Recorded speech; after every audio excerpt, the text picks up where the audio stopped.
चलिए, good evening दोस्तों। मैं आपका दोस्त प्रवीण कुमार अपने यूट्यूब चैनल विजिलेंट हंट में आपका स्वागत करता हूं। दोस्तों, अभी तक जितने वीडियो मैंने डाले हैं, अगर आपको लगता है कि आपको सारी बातें समझ आ रही हैं तो आप मेरे चैनल को सब्सक्राइब करके और बेल आइकन को दबा दीजिए, ताकि फिर आगे जो वीडियो मैं डालने वाला हूं वो लगातार आपके पास पहुंचता रहे। और अगर आपको लगता है कि नहीं, किसी वीडियो में मुझे दिक्कत आ रही है, तो आप मुझे कमेंट भी कर सकते हैं, या कोई चीज़ समझ नहीं आ रही है आपको, तो मैंने आपको व्हाट्सएप नंबर दिया है, आप व्हाट्सएप पर मैसेज करके मुझसे कोई भी चीज़ पूछ सकते हैं। ठीक है, तो चलिए, आज कल जो चर्चा हुई थी लास्ट वीडियो में, वो चर्चा हुई थी कि अगर किसी भी समय के बीच में 0 डिग्री का क्वेश्चन पूछा जाता है, जैसे क्वेश्चन मैंने डाला हुआ, ध्यान से देखिएगा, कल का जो वीडियो था वहीं से मैं आगे बढ़ा रहा हूँ। क्वेश्चन है कि 1 और 2 बजे के बीच कब घंटे एवं मिनट की सुइयाँ एक साथ। देखिए, मैंने कहा था कुछ वर्ड ऐसे हैं जिसका इस्तेमाल बार बार वो कर सकता है, आपका उसमें कन्फ्यूज मत होना। कह सकता है कि सुइयाँ एक साथ या संपाती या 0 डिग्री पर होती हैं, यानी टाइम जो क्वेश्चन है वो क्या है, ध्यान दो। कह रहा है 1 बजे और 2 बजे के बीच में ऐसा टाइम कब आएगा जब घंटा और मिनट बिल्कुल एक साथ हो जाएगा, यानी ओवरलैप कर जाएगा। इंग्लिश मीडियम वालों के लिए मैंने इंग्लिश में लिखा नहीं है, लेकिन आप समझ जाना, इसमें से कोई भी वर्ड अगर आपका इस्तेमाल करता है, यानी आपका क्वेश्चन कैसे आएगा, at what time between 1 and 2 o'clock when both hand will be coincide together and overlapping, यानी तीनों में से किसी भी वर्ड का इस्तेमाल करेगा तो आपको एंगल हमेशा क्या मानना है, 0 डिग्री ही मानना है। यानी इसका क्वेश्चन का पूछने का मतलब है कि इस टाइम के बीच में आप बताओ कि मुझे कब ऐसा समय आएगा जब दोनों सुइयाँ बिल्कुल एक साथ होंगी, एक दूसरे के ऊपर चढ़ी हुई होंगी। क्लियर है? चलिए, इस क्वेश्चन को कैसे सॉल्व करना है, यानी 0 डिग्री वाले क्वेश्चन जो भी आएंगे, वो 1 2 पूछे, 8 9 पूछे, 10 11 पूछे, उन सबको मैं एक छोटा सा ट्रिक बता रहा हूँ। और ट्रिक मैंने कल चर्चा कर भी दिया आपके सामने, उस ट्रिक को मैं आगे बढ़ा रहा हूँ। ट्रिक मैंने क्या बताया था आपको, इसके लिए आपको ट्रिक इस्तेमाल क्या करना है, जो मैंने कल बताया था 60/11। ये कहाँ से आया था, मेरे लास्ट वीडियो यानी इसके पिछले वाली जो वीडियो है उसमें मैंने बता चुका हूँ आपको कि ये 60/11 कहाँ से आया, आप उसमें जाकर देख सकते हैं। 60/11 इंटू इनिशियल टाइम, यानी इसको हिंदी में कहते हैं प्रारंभिक समय, प्रारंभिक समय। क्लियर है? यानी 60/11 गुने इनिशियल टाइम। अब देखो, कह रहा है 1 और 2 बजे के बीच, तो 1 और 2 में इनिशियल टाइम कौन सा है, 1 है। अच्छा, पूछोगे सर कि आप इनिशियल टाइम क्यों लेते हैं, एक चीज़ बताओ। कह रहा है कि 1 और 2 बजे के बीच में ऐसा टाइम कब आएगा जब दोनों सुइयाँ एक साथ होगी। तो आप मुझे बताओ कि 1 और 2 के बीच में जब भी टाइम आएगा, आंसर वो 1 बजकर कुछ मिनट आएगा कि 2 बजकर, 1 बजकर आएगा, क्योंकि 1 और 2 के बीच में पूछा, इसलिए पहले वाले टाइम को, यानी प्रारंभिक समय को, इनिशियल टाइम को हमेशा आपको लेना है। क्लियर है? सॉल्व सिंपल है। इनिशियल टाइम का मतलब पहले वाले समय को आपको मल्टीप्लाई कर लेना है, 60/11 इंटू 1, यानी 60/11, और आंसर आ गया क्या, 5.5/11। तो ये जो समय आया है ना, वो देखो क्या है, इसको कहेंगे आप कि 1 बजकर 5.5/11 पर ऐसा टाइम आएगा जब घड़ी के दोनों सुइयाँ क्या हो जाएंगी, एक साथ मिल जाएंगी। अब कुछ लोग कन्फ्यूज रहते हैं कि सर ये 5/11 क्या है, तो मैंने एक वीडियो में चर्चा की भी थी कि 5/11 जो होता है वो सेकंड नहीं होता, वो फ्रैक्शन ऑफ मिनट होता है। फ्रैक्शन ऑफ मिनट का मतलब क्या होता है कि ये 5 मिनट है, ये 6 मिनट, 7 मिनट, 8 मिनट, 9 मिनट और 10 मिनट। तो ये जो कंडीशन वो कहाँ बनेगा, यानी 5 मिनट और 6 मिनट के बीच में कहीं ना कहीं सुई होगा, इसी को कहते हैं 5/5/11। यानी ये जो समय है 5 मिनट और 6 मिनट के बीच में। अगर फ्रैक्शन में नहीं आता तो मान लो 5 के बाद 6 आता, 6 के बाद 7 आता, लेकिन जब भी उन दोनों के बीच में कहीं होगा तो वैसे ही आपके पास फ्रैक्शन में आएगा। क्लियर है? तो जो भी क्वेश्चन आपसे पूछेगा इससे रिलेटेड, आपको 60/11 गुने पहले वाले समय से मल्टीप्लाई कर देना है, आपका टोटल आंसर निकल के आपके सामने आ जाएगा। क्लियर है? मैं कुछ क्वेश्चन और लिख रहा हूँ इस पर, एक साथ उसको भी डिस्कस करते हैं कि सारा आंसर एक बार आ रहा है या नहीं आ रहा है। चलिए दोस्तों, अब इस क्वेश्चन को सॉल्व करते हैं। क्वेश्चन वही है, बस मैंने उसको शॉर्ट में लिखा है। कह रहा है कि 4 और 5 बजे के बीच में कब घंटी की सुई और मिनट की सुई आपस में मिलेंगी। फॉर्मूला बिल्कुल सेम है, 60/11 गुने 4, यानी 240/11। इसको आप तोड़ेंगे तो आएगा 11 दूनी 22, 21.9/11, यानी 4 बजकर 21 मिनट 9/11 पर दोनों सुई आपस में क्या हो जाएंगी, मिल जाएंगी। दूसरा क्वेश्चन है 10/11 का, सेम वही काम करना है, 60/11 गुने 10, यानी 600/11। इसको तोड़ो, 11 × 5 = 55, 50, 11 × 4 = 44, 54.6/11, कितना बजकर, 10 बजकर।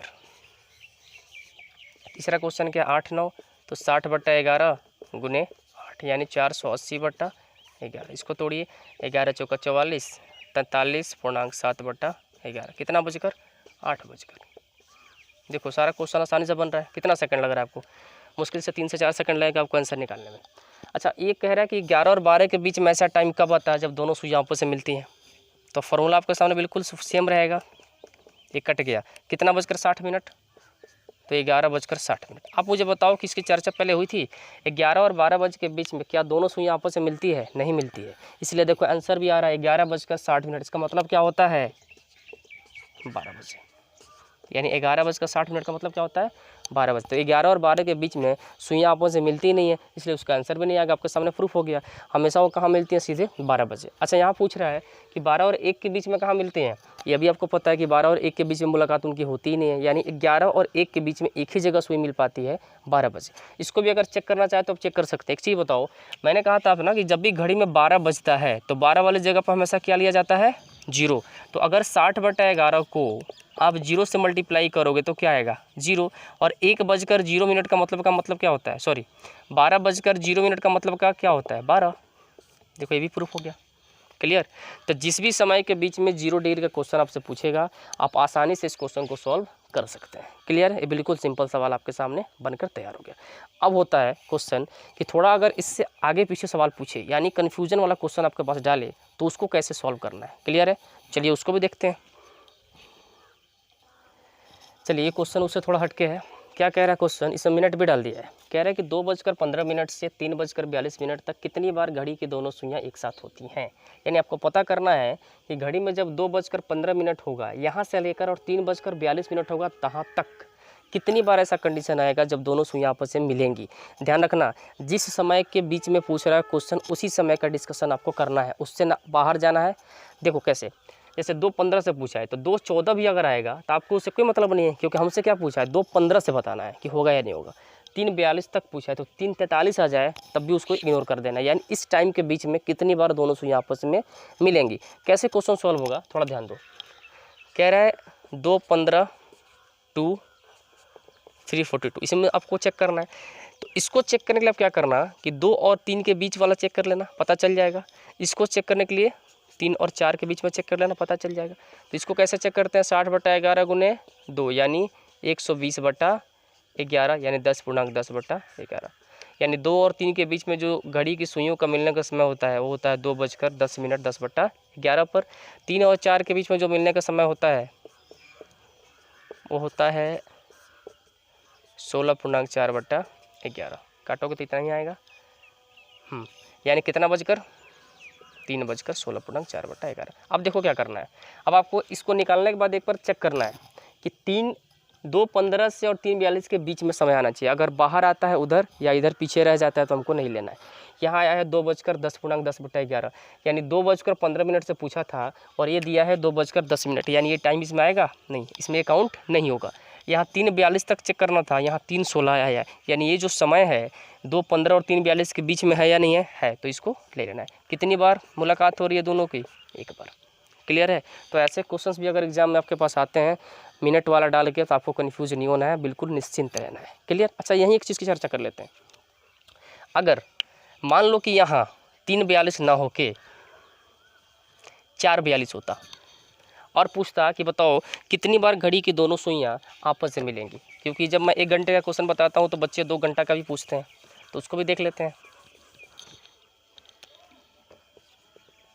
4:42 तक। तो एक बात बताओ, 2-3 के बीच में हमने चेक किया तो ये टाइम बाहर हो गया। अच्छा, 3 और 4 के बीच में अगर चेक करेंगे तो कहीं ना कहीं तो उसकी मुलाकात होगी। 3:16.4/11 पर मुलाकात हुई थी ना, तो 3 और 4 में तो कन्फर्म है कि एक बार होना ही होना है, तो इसको तो काउंट कर ही लो एक बार। और अब इसको चेक करने के लिए 4 और 5 के बीच में चेक कर लो। 60/11 गुने 4 यानी 240/11, 21.9/11 कितना बजकर? 4 बजकर तो बताओ अब ये टाइम इसमें लेंगे या नहीं लेंगे? बिल्कुल लेंगे, क्योंकि 4:42 तक पूछा था और 4:21 आ रहे हैं, यानी इसके बीच में है तो इसको भी लेंगे। तो इस कंडीशन में आंसर कितनी बार हो जाएगा? 2 बार। क्लियर है? चलो अच्छा, अब मैं एक चीज़ डिस्कशन करने जा रहा हूँ, क्या कि अगर क्वेश्चन को ऑप्शन से सॉल्व करना हो तो कैसे सॉल्व कर सकते हैं, ठीक है ना, उस पर थोड़ा डिस्कशन कर लेते हैं। एक बार ध्यान से देखिए इसको। चलिए दोस्तों, इस क्वेश्चन को थोड़ा देखिए और ऑप्शन से क्वेश्चन को कैसे सॉल्व करना है थोड़ा इसको सीख लेते हैं एक बार। यहाँ क्वेश्चन पूछा है कि 5 और 6 के बीच कब सुई एक साथ मिलेगी। अच्छा एक चीज़ बताओ, ऑप्शन से मैं सिखा रहा हूँ ऑप्शन से कैसे क्वेश्चन को सॉल्व करना है, तो उसके पहले एक छोटा सा डिस्कशन इस पर कर लेते हैं घड़ी पे।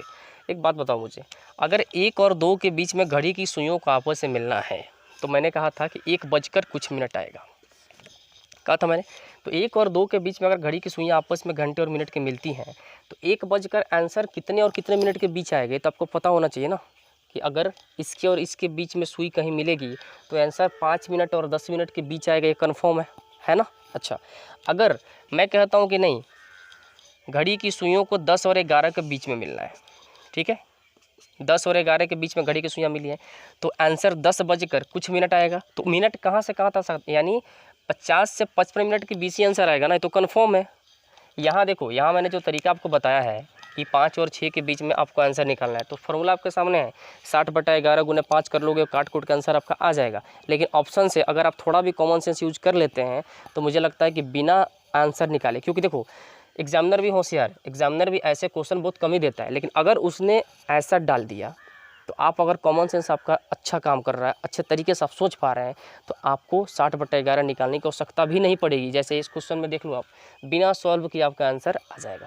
क्वेश्चन कह रहा है कि 5 और 6 बजे के बीच में कब सुई एक साथ होंगी। तो एक चीज़ बताओ, जब 5 और 6 के बीच में दोनों सुई एक साथ होंगी तो आंसर कितने और कितने मिनट के बीच आएगा, तो आप कहेंगे सर 25 और 30 मिनट के बीच आएगा, कन्फर्म है, क्योंकि इसी बीच में सुई को मिलना है। तो ये 25 मिनट होता है, 30 मिनट होता है, यानी मिलने का कन्फर्म है कि 25 और 30 मिनट के बीच ही आएगा, ये पक्का है। तो अगर 25 और 30 मिनट के बीच आंसर आएगा तो देखो तो ये 16 वाला का भी सही हो सकता है, नहीं, 43 वाला का भी सही हो सकता है, नहीं, 54 वाला का भी सही हो सकता है, नहीं, यानी एक ही आपके पास ऑप्शन बच रहा है ना, 5+27/3/11। इसको चेक भी कर सकते हो अगर आपको दिक्कत है तो। ये तो आपके पास सदाबहार फार्मूला है, 60/11 गुने 5 यानी 300/11 यानी 27/3/11, कितना बजकर 5%। देख लो आपके सामने प्रूफ हो गया, तो आप इसको ऑप्शन से भी चेक कर सकते हैं। क्लियर है। तो चलिए आज के वीडियो में हमने क्या देखा है कि किसी भी समय के बीच में आज अगर 0 डिग्री का क्वेश्चन पूछता है और कुछ वर्ड मैंने जो लिखे थे इंग्लिश में भी हिंदी में भी, उसको ध्यान रखना है, क्योंकि ज़रूरी नहीं है कि हमेशा 0 डिग्री ही पूछेगा। तो आज के वीडियो में मैंने आपको बताया कि कोई भी समय के बीच में अगर 0 डिग्री का क्वेश्चन आता है उसको कैसे सॉल्व करना है। ट्रिक बिल्कुल आसान है, मुझे लगता है कि इससे छोटा ट्रिक आपको नहीं मिलना चाहिए, बहुत ही छोटा ट्रिक है, सेकंडों में आपका आंसर आ जा रहा है। अच्छा, कल के वीडियो में इसके जस्ट बाद जो वीडियो मैं डालने वाला हूँ, कल के वीडियो में आपको क्या बताऊंगा कि आज हमने जो पढ़ा है कि घड़ी के दोनों सुइयाँ एक साथ होती हैं, कल हम देखेंगे कि अगर घड़ी के दोनों सुइयाँ अपोजिट हो जाती हैं, यानी बिल्कुल स्ट्रेट लाइन बन जाती हैं, सीधी रेखा बना लेती हैं, तो उसके क्वेश्चन को कैसे सॉल्व किया जाता है। क्लियर है। तो चलिए कल के वीडियो में फिर से मिलते हैं, मजे लेते रहिए वीडियो का, देखते रहिए वीडियो का, और फिर कल मिलते हैं। Goodbye, take care.